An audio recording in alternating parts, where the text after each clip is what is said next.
it could either be electron na imong ibutang or pwede nga imong gamiton is ang beta nga sign or B na medyo naka-italize. So, say for example, so isa lang ako gamiton. Ano siya? 30 minus 0. 30. Then, 7 minus negative 1, 8. 8. Di ba 8? 8 siya. So, si atomic number, pangitaonin mo sa periodic table of elements, di ba naman tayo, kabalo mo kung familiar man eh. Kung kinsa ang naasa na atomic number na 8, maoy iyahang na-produce na element. So, inuna na lang ka-simple si beta. Ha? So, simply, sa inyo ang na-observe, during beta decay, ang mass number is constant. Di ba? Constant na siya, the same lang sila.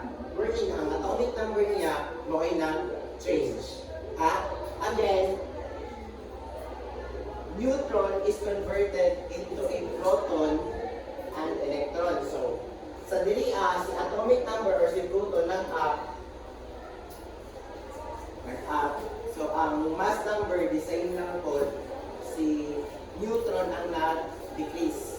Nag-X. Si neutron ang nag-decrease dali sa electron. Negative na beta particle. Tapos ay isa ka form na gitawag ko positron ang iyang product.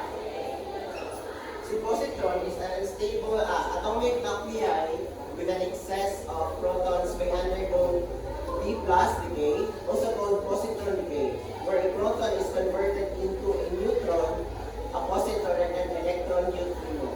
Si electron neutrino is an uncharged particle bitaw. Depende lang siya sa mga gipang-convert before sa ilaha. Ano? Okay. So, for example, again, si walang hapon eh, pero positive lang tayo siya. So, kani, makikita din siya, wala rin itong kanain ng 6.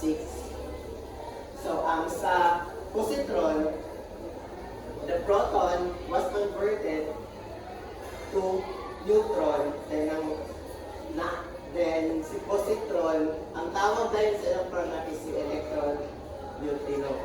Diba? Am I correct? Okay, so inana lang kasimple ang form. Ang energy ni beta particle na negative is naka-negative. Pag sa positron